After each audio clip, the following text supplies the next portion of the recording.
Selamat datang saudara-saudari.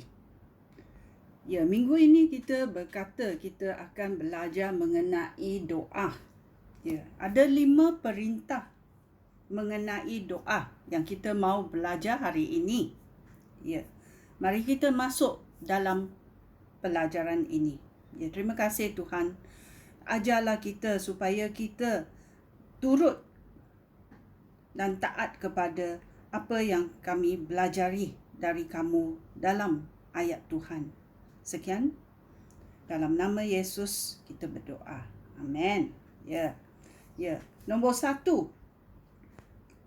kita mencari dalam Lukas 21 ayat 36. Lukas babak 21. Ayat 36 berkata, "Berjaga-jagalah dan berdoalah sentiasa supaya kamu mempunyai kekuatan untuk mengatasi semua perkara yang akan berlaku. Lalu kamu dapat menghadap Anak Manusia." Ya. Yang pertama adalah kita mesti berjaga-jaga dan berdoa sentiasa.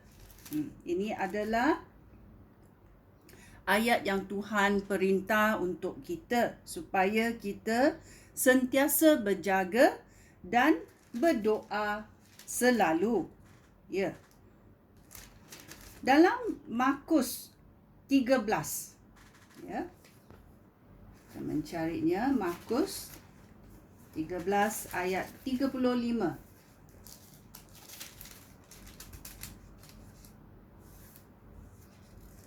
Sampai 38 dia berkata, Yesus berbuat demikian supaya berlakulah apa yang dikatakan oleh Nabi.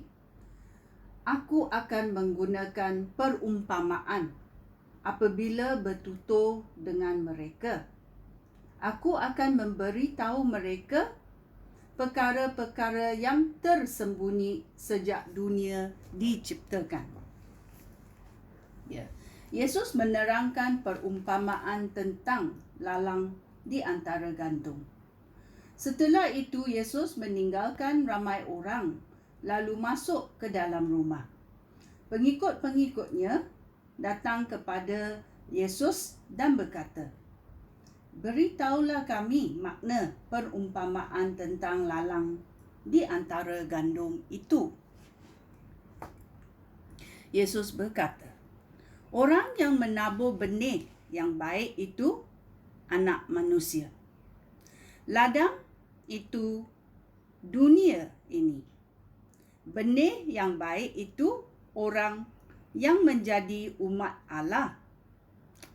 Sedangkan lalang itu orang yang berpihak kepada si jahat." Ya, kita tahu ada orang yang berpihak kepada Tuhan dan ada orang yang berpihak kepada si jahat. Ya. So itulah kita mesti sentiasa berjaga dan berdoa. Ya, kita mesti berjaga dan berdoa yang diperintah oleh Tuhan kepada kita dalam Lukas 21 ayat 36. Ya, kita baca sekali lagi.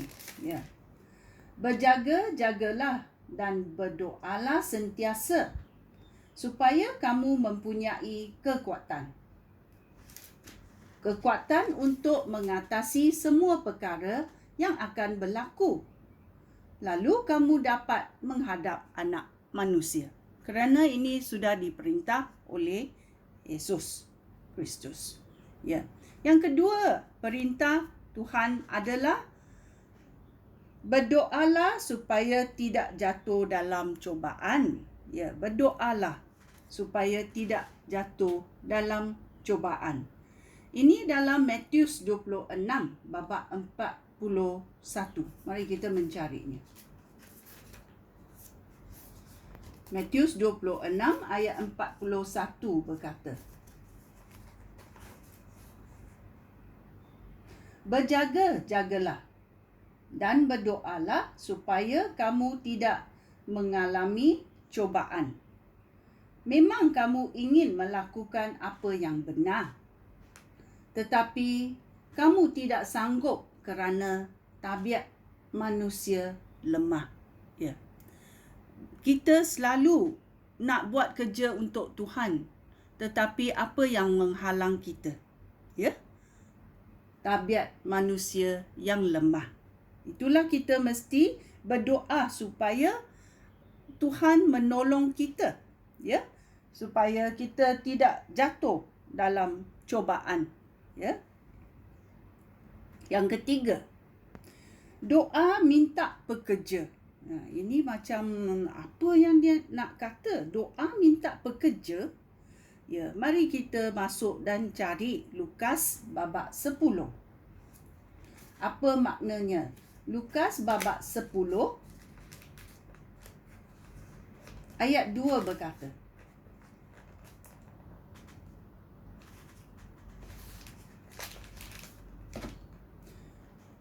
Yesus berkata kepada mereka, ya, tuaian sungguh banyak, tetapi yang menuai hanya sedikit. Berdoalah kepada pemilik tuaian supaya dia menghantar orang untuk menuai tuaiannya. Ya. Kita mesti meminta pemilik tuaian. Pemilik tuaian itu siapa? Yesus Kristus. Kita mesti doa minta Yesus Kristus untuk menghantar orang untuk menuai tuaian. Tuaian siapa? Tuaian Yesus Kristus. Okey? So itulah kita berkata doa minta pekerja. Okey, untuk menuai tuaian Yesus Kristus. Amen. Ya. Nombor 4 adalah doa untuk yang berkuasa. Ini kita dapat mencari dalam 1 Timotius babak 2 ayat 1 dan 2. Dia berkata, pertama sekali, aku mengesa supaya berdoa, permohonan dan ucapan syukur disampaikan kepada Allah untuk semua orang, untuk raja-raja dan semua yang berkuasa. Ya. Berdoalah kepada Allah supaya kita boleh hidup dengan aman dan tenteram. Kita harus menghormati Allah dan berlaku sopan terhadap orang lain. Ya.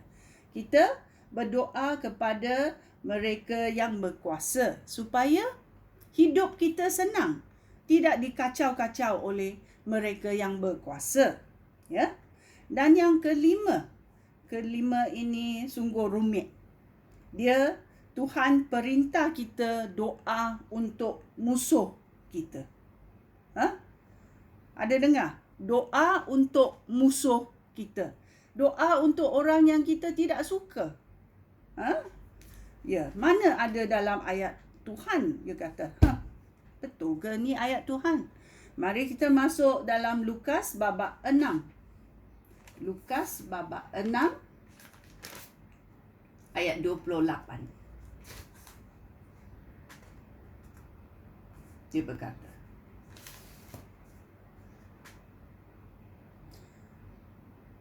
berkatilah mereka yang mengutuk kamu dan berdoalah untuk mereka yang mengayani kamu.